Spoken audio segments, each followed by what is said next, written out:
एक गांव में एक बंडी पर एक आदमी बर्गर्स बेचता था।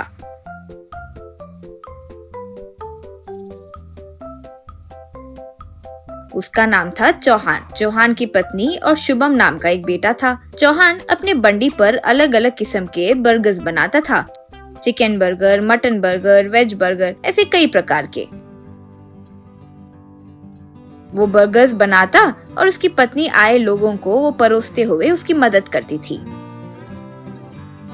शुभम स्कूल में पढ़ाई करता था। शुभम को बर्गर्स बिल्कुल नहीं पसंद थे। उसे नूडल्स बहुत पसंद था। जब भी मौका मिलता वो नूडल्स ही खाता था। रोज बंडी पर आकर पिता को लंच बॉक्स के लिए बर्गर्स पूछता था। माँ खुशी से लंच बॉक्स में बर्गर रख कर देती थी। वो जाने के बाद उससे चौहान, देखा हमारे बेटे को मेरे हाथ के बने बर्गर्स कितना पसंद है। रोज मेरे बर्गर खाए बगैर रह नहीं सकता है मेरा पागल बच्चा, यूं कहा तो वो खुशी से हंसती थी।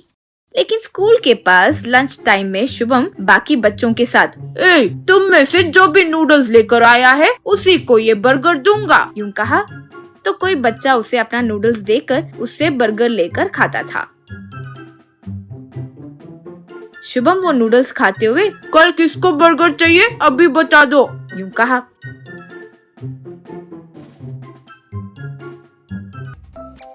इस तरह रोज वो अपना बर्गर किसी को देकर उनका नूडल्स लेकर खाते हुए खुश होता था।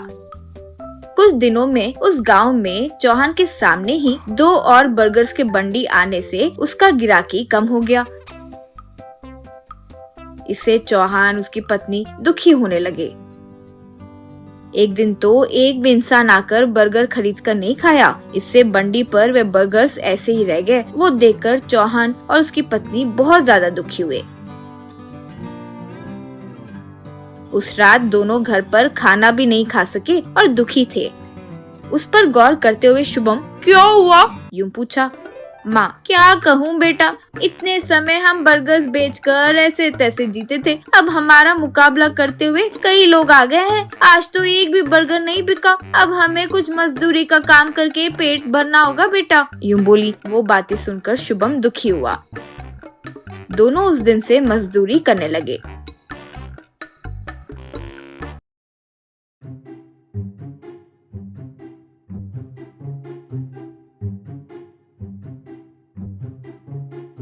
एक दिन स्कूल से घर लौटते वक्त शुभम को एक विचित्र पक्षी नीचे गिरी नजर आई। उसे एक बाण लगा हुआ था।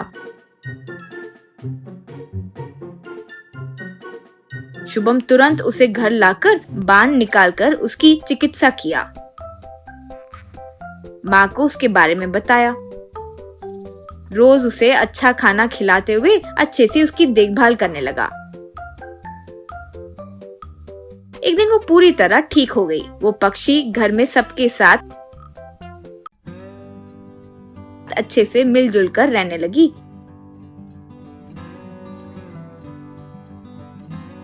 एक दिन वो पक्षी, बेटा शुभम, मैं एक मायावी पक्षी हूँ। मेरी जान बचाने के लिए धन्यवाद। आपके मुश्किलों का मुझे अंदाजा है, कहती ही सब वो बात करते हुए पक्षी को देखकर हैरान रह गए। शुभम, अरे तुम बात कैसे कर सकती हो, यूं कहा तो पक्षी, कहा ना मायावी पक्षी हूँ। मैं सिर्फ बात ही नहीं, जो हुआ जो होने वाला है सब बता सकती हूँ, यूं बोली। शुभम, बातें तो ठीक है, लेकिन जो हुआ जो हो सकता है वो कैसे बोल सकती हो, हम विश्वास कैसे करें, यूं कहा। तब पक्षी, तुम रोज बर्गर के बदले स्कूल में तुम्हारे फ्रेंड्स के नूडल्स खाते हो ना, यूं बोली। तब शुभम दंग रह गया।